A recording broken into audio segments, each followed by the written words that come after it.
planet Ark is a very strange world. Not only because of its small size, but also because of the history surrounding it. 3 small continents made up the entire landmass of the planet, and each continent homes a kingdom founded by human settlers from foreign lands. On the equator lay the desert continent of Jumi, named after the first queen who led the settlers to find a new home. Being the first kingdom settled, Jumi is the most cultured of the 3 kingdoms. In the north lied Frostland, a cold and nearly barren wasteland. However, it has not prevented the settlers from establishing their new kingdom. The only food source provided here were birds and deep-sea fish. Such harsh conditions turned their military into the strongest force the kingdoms had ever seen. And finally, there was the continent of Mara. The continent was located farthest south, allowing a tropical environment to grow. It was known to be a hot spot for tourists with its beautiful beaches and large waterfalls. There was only one thing that they all shared, and that was the law unity. To ensure that no kingdom would gain power over the other, an alliance was made in the form of an unsupervised law enforcement with no overlords, with the exception of the supreme officer. Unities, as they were called, were known for their heroic deeds, and many believed that heroism should not be supervised. And why should they be? Only heroes do the right thing without asking for anything in return. It is a fact that has lasted since the dawn of time. Unfortunately, the power of time has a way of changing things.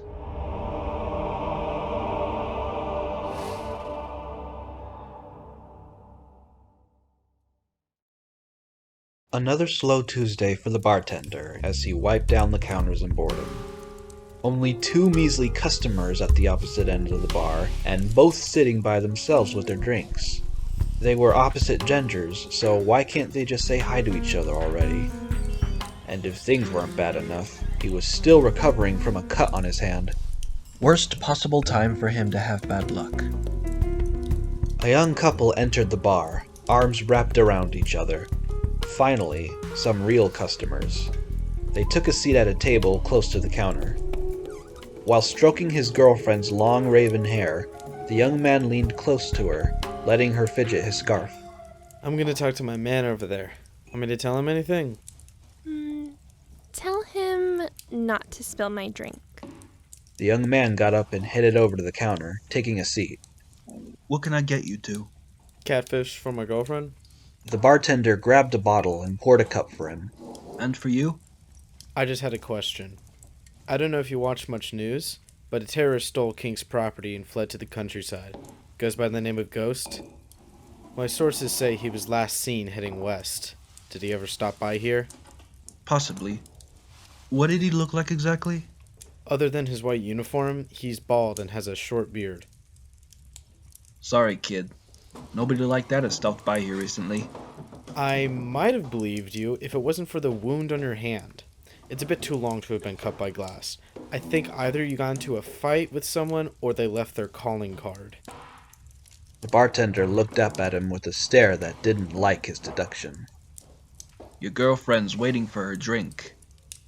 Tell us where he went, otherwise you'll be arrested for assisting a terrorist. The bartender laughed in response.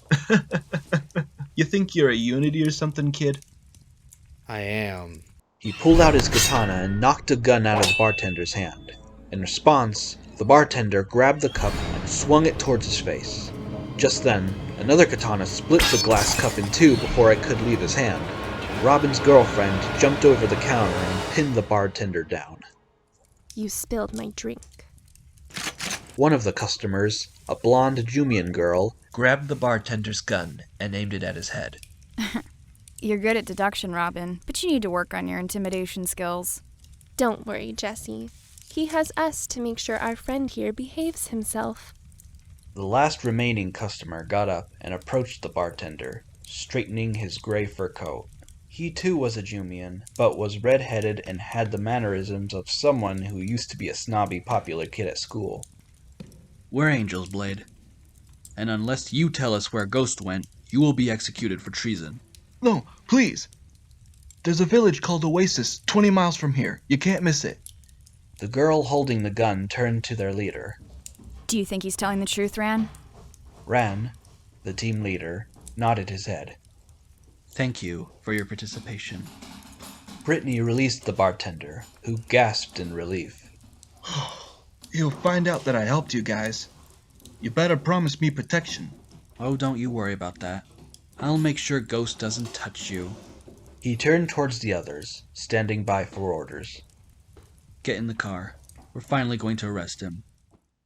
The three hopped into a jeep outside in the parking lot, Jessie taking shotgun, while Robin and Brittani took up the back seat.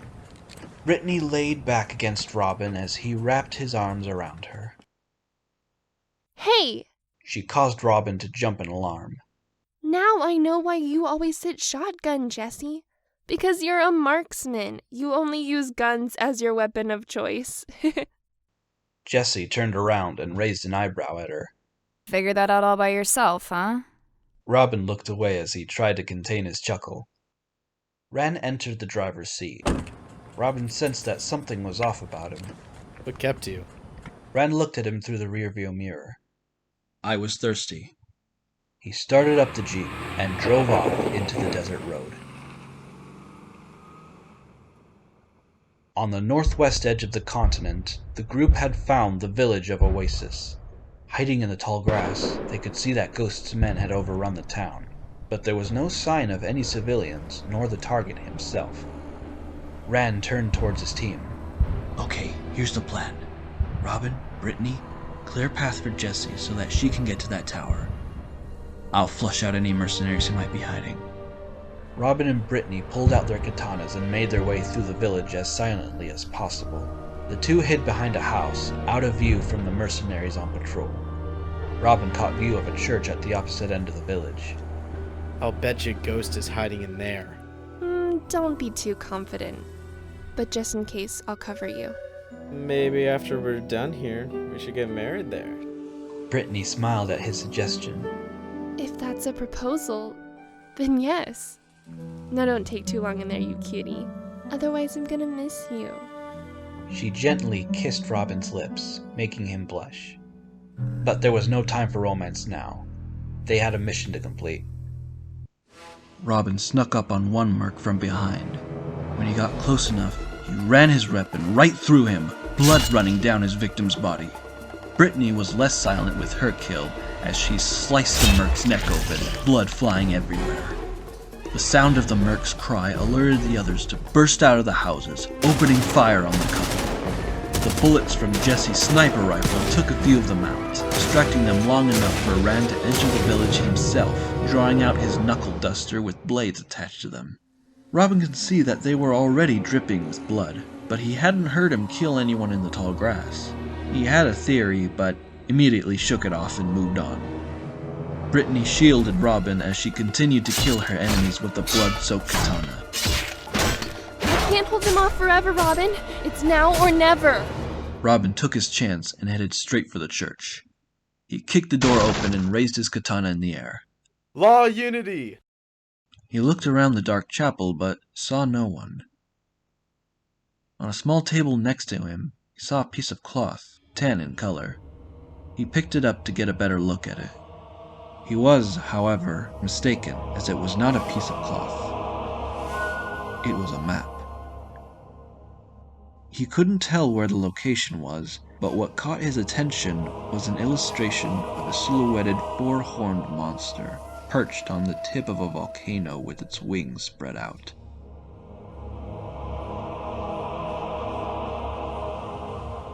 He heard the footsteps of a man approaching him. That's mine!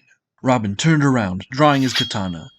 A merc charged at him, ready to shoot. Flash! Rann shoved his weapon into the merc's neck and ripped it out, blood flying everywhere. He then casually turned his attention towards Robin and saw the map in his possession. Ah, Thank you, Robin. You found the very thing we were sent here to retrieve. He grabbed the map from Robin.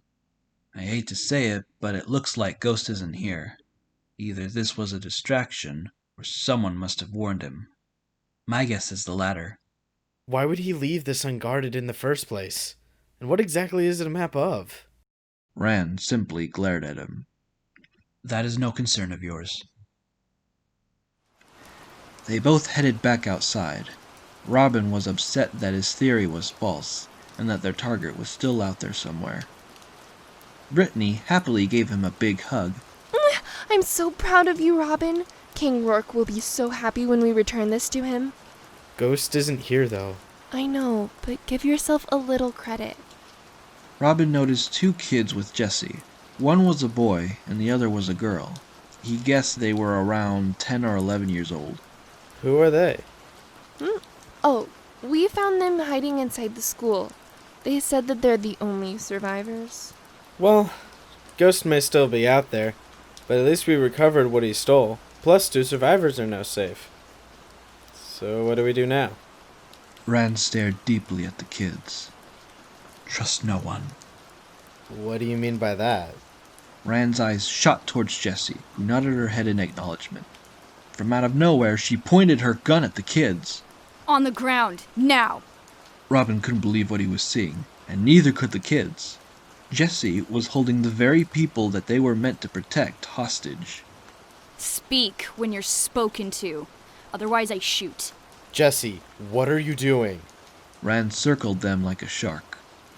Ghost's hired guns killed every civilian, but 2 innocent children somehow survived? I'm not buying it. Where is Ghost right now? The boy trembled. But you're supposed to help. We're not spies. The girl cut him off, hoping to save his life. They killed our parents, but they didn't search the school because they said it stank. Jessie pointed her gun at the boy's head. Tears began to fall down his face. You brought this upon yourselves. Please, don't hurt him. He's only a kid. Guys, I think they're telling the truth. Jessie, please put down the... Jessie shot the boy in the head. Robin stood there, stunned in disbelief. Before he could regain his senses regarding what just happened, Jessie aimed her gun at the girl. Stop it! Robin tackled Jessie immediately, knocking the gun out of her hands. Rann confronted him, gripping his knuckle duster. You mind telling me what's wrong with you right now? Robin gripped his katana as well. I might ask you the same thing, Ron. I am doing my job. Now get out of my way. Or what, you'll kill me with these innocent children? Oh, quit being dramatic. Or how about the bartender? Did you kill him too? Rann was caught off guard like a criminal caught red-handed. I had a feeling that you did, but I thought I knew you better than that. Rann was silent for a moment, but he didn't let this revelation bother him for long. Robin, I order you to step aside. Let me handle this. Brittani, trying to be the voice of reason, approached the girl herself. She bent down on her knees to meet the girl's gaze. Do you know where your boss is, sweetheart? I'm not a spy. Please don't hurt me. I'm not gonna hurt you. You won't feel a thing.